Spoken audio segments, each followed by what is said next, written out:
RTP. Don Ramón, 7:51 de la mañana, está con nosotros la abogada Andrea Yepes. Ella es estratega política y presidente de la Fundación Alfa Z. Vamos a seguir analizando lo que ha ocurrido en el país, esto tras el referéndum y consulta popular. Bienvenida, abogada Yepes, a la mañana en RTP. Muy amable. Buen día con todos, qué gusto acompañarles en Radio Tropicana.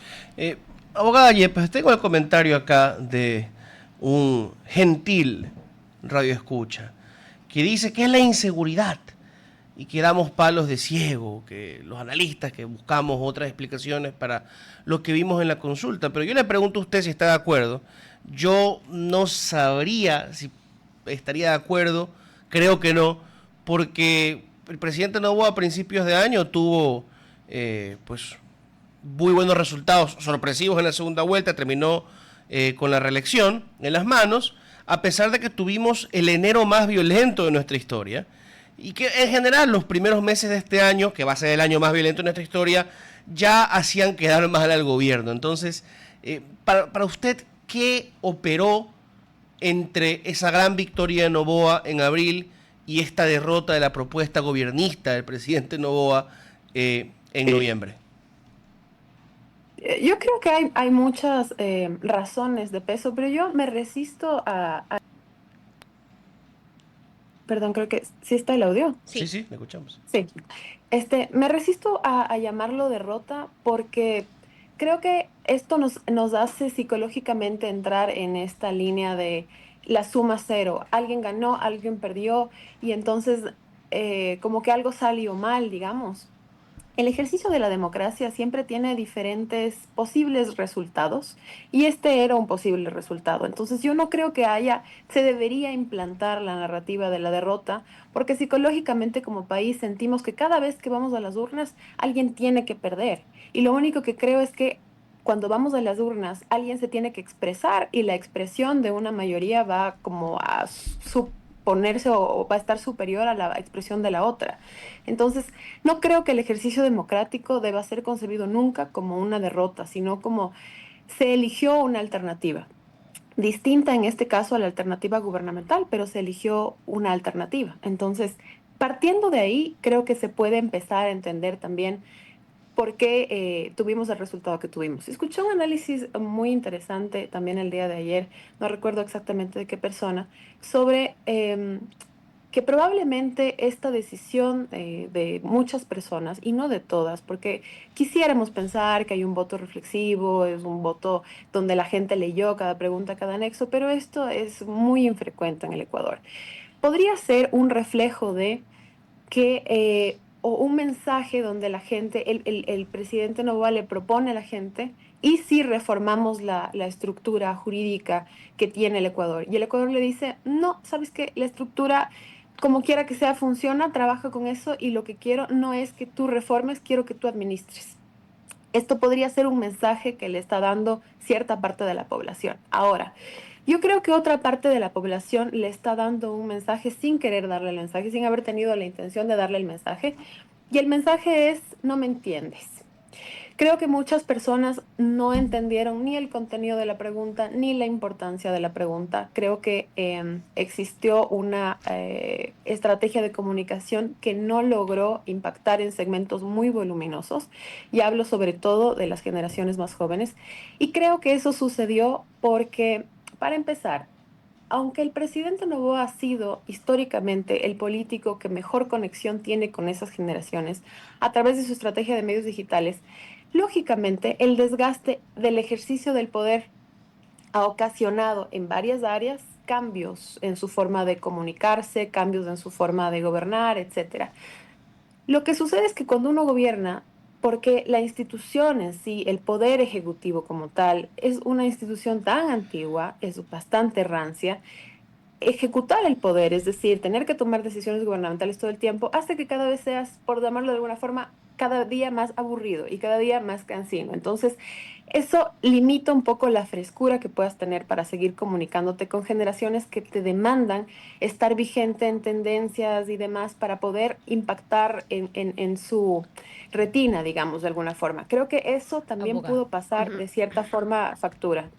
Hablemos y con esto, ¿no? Con este análisis que hemos hecho previo de qué es lo que realmente le ocurrió a la ciudadanía, este comportamiento, para decidir de manera casi unánime o casi masiva en su totalidad, cuando uno ve el panorama de cuáles son esas provincias que votaron por el no, ve que realmente hay un consenso y lo veo y lo observo de esa manera. Pero, ¿cuáles son los cambios urgentes que el gobierno debe hacer? Hace poco hablaba con otra analista en materia política y hablaba, por ejemplo, los cambios de ministerio, la necesidad de volver justamente a esa cercanía con la ciudadanía, de tener presencia con acciones y gestiones.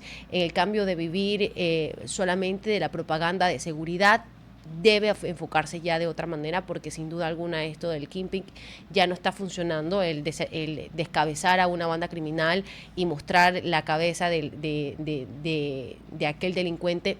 La percepción de seguridad ya no va por ahí, pero hay algo interesante. Diario Expreso trae 5 cambios, entre ellos está volver la mirada a Quito o volver la mirada realmente a la sierra, y usted creo que lo mencionaba al inicio de la entrevista. Aquella sierra centro que le da la victoria, aquella ciudadanía que al inicio confió en él y que hoy por hoy le dice no, en un sentido de freno, en que no quiere darle un cheque en blanco, que yo sí lo veo así, hay muchos analistas que lo han visto de esa manera y yo comparto esa visión. Deberían retornar la mirada a la capital, a la sierra, al agro. Se olvidó el presidente de aquel sector. O sea, ¿cuál ministro de Agricultura? Sí. Esa es una noticia del día de hoy, ¿no? Hasta el día de ayer estaba todo. Ayer de noche, más bien, creo que di la primicia yo de que se iba el ministro de Agricultura, pero sí. No, agricultura sí, agricultura ya entiendo que ha sido reemplazado. Yo creo que respondiendo a su pregunta, a ver, son varias cosas.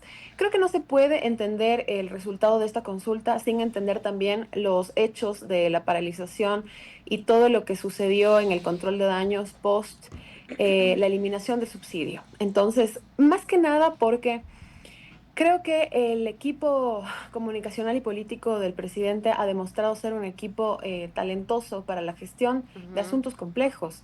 Quiero decir, la eliminación del subsidio no es un tema sencillo y le costó, de hecho, la presidencia a un presidente y casi la presidencia a otro. Entonces, creo que talento hay, intención y ganas de trabajar también, es lo que yo he identificado, pero también creo que puede ser una debilidad en general.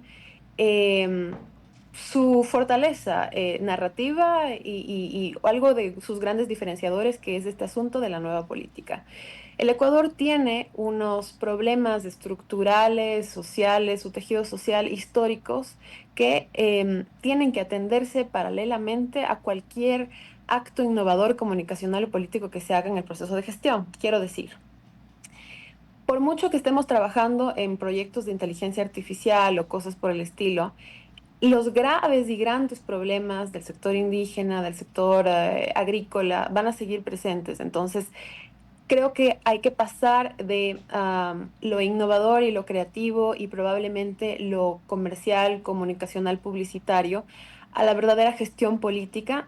Y los resultados, si vemos el mapa, es hasta, parecería que fue...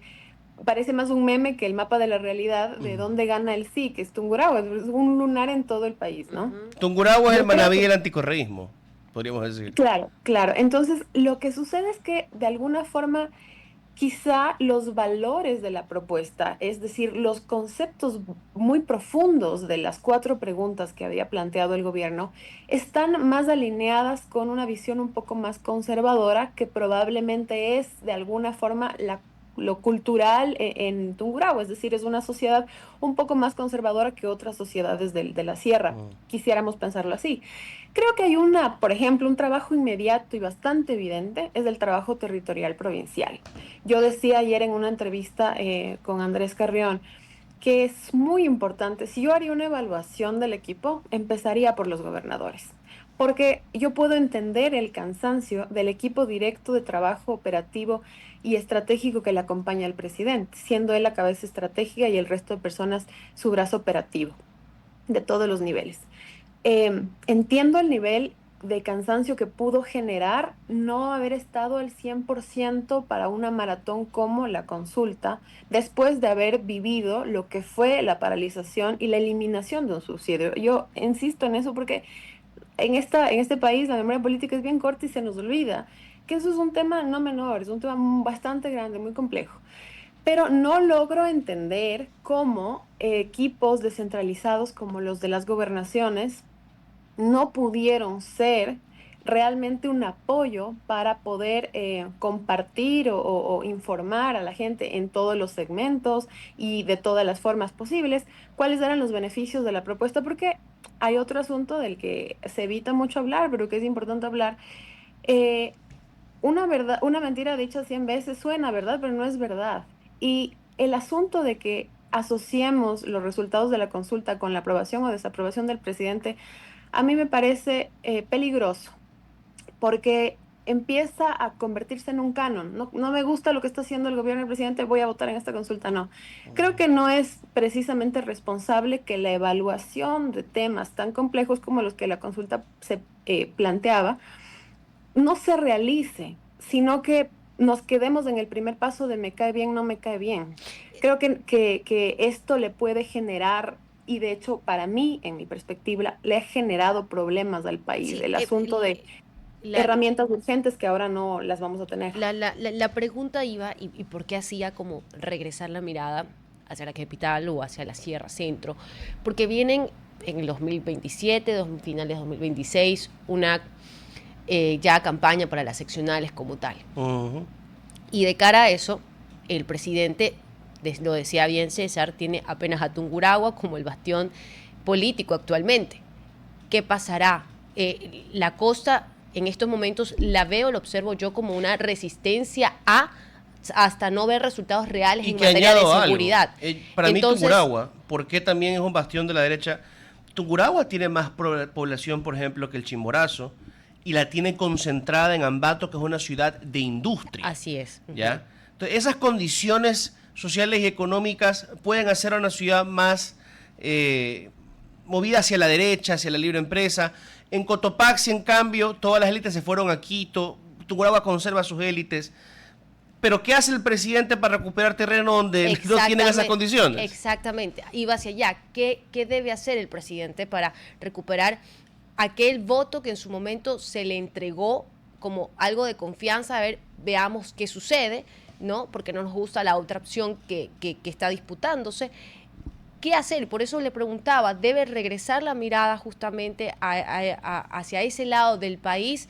Aunque lo óptimo sería que regrese la mirada a todo el país, pero veamos lo que ha perdido justamente en estas elecciones. Yo sé que a usted no le gusta ver el vaso medio lleno, sí, medio lleno, medio vacío, le gusta ver el vaso medio lleno, pero hay que analizarlo. Viene ya otras elecciones. El presidente va a querer tener o contar con capital político para aquello, y definitivamente esto es un termómetro, no lo tiene hoy.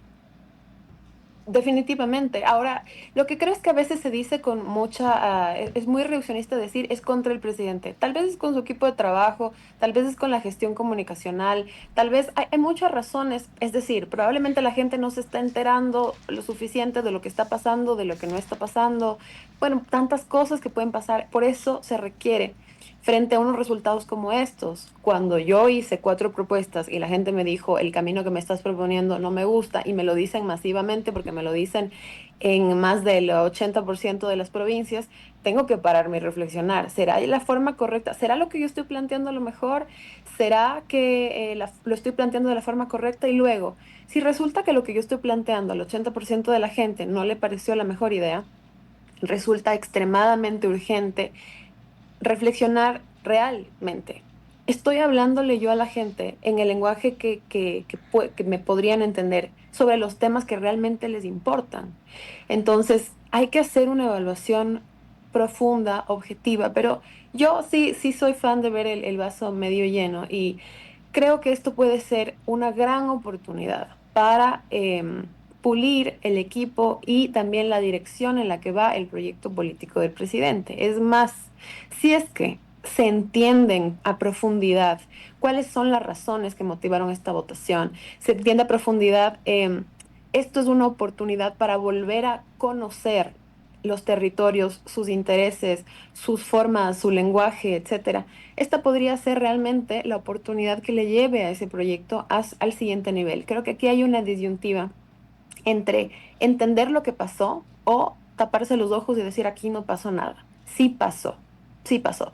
Pero a mí no me gusta utilizar la palabra derrota simplemente, pero que hay un mensaje claro, contundente y masivo, definitivamente lo hay y hay que estudiarlo. Ahora, yo creo que no es una meta utópica el regresarle a ver a todo el país. Es decir, creo que hay que también partir de lo que yo comentaba hace un momento. No puedes gestionar todo un país con un equipo operativo de buen nivel y estratégico de mejor nivel aún, solamente desde un punto, es decir, centralizarlo. Necesitas de equipos descentralizados que puedan entender la realidad local. Hay una expresión en el mundo de la comunicación política que es la acupuntura electoral, le llaman, que se trata de entender lo que quiere cada pequeño y muy pequeña unidad de territorio para que el mensaje al segmentarlo sea mucho más potente. Creo que esto es algo que es difícil de hacer ya durante el gobierno porque implica mucho trabajo, pero que los resultados demuestran que es muy importante hacerlo. Parecería loco, pero entre un barrio y otro, un cantón y otro dentro de una misma provincia, una parroquia y otra, los intereses son muy distintos y muy diversos. Imagínense ahora si hacemos la comparación entre las mujeres y los hombres de un cantón y de otro, la gente de 30 años y la gente de 15 años de una parroquia y otra. Los intereses son extremadamente diversos. Entonces, escuchaba yo el comentario me parece fue don Ramón antes de iniciar la entrevista, sobre la importancia de el involucramiento de las universidades. Ujú. No podemos esperar a tener una encuesta preelectoral que nos determine la línea base antes de una consulta popular para enterarnos cómo está pensando una parroquia de Quinindé.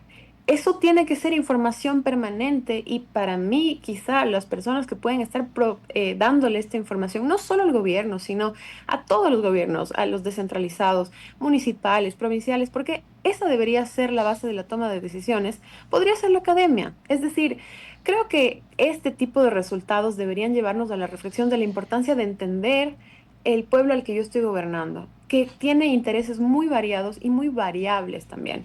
Recordemos que más del 50% de la población tiene menos de 35 años. Y esta es una población que tiene algunos criterios que culturalmente rigen generacionales. Entre ellos está la inmediatez, aburrirse de todo muy rápido. Hoy yo quería ser influencer, pero mañana lo que he decidido es que voy a ser médico porque me volví más tradicional, pero después vuelvo a ser un poco más progresista y ahora quiero ser biólogo. Y así, entonces creo que hay que adaptarse al momento en el que vivimos, hay que volver a entender al Ecuador y hay que darse el trabajo muy duro manejar un país como este con todos los desafíos que tiene y al mismo tiempo hacer un trabajo profundo y diario de entender a todo el territorio, pero para eso están los equipos descentralizados que para mí deberían ser el punto al que mayor evaluación se le haga porque es de lo que te puedes apoyar para un desafío tan grande como el que se tiene gobernando este país.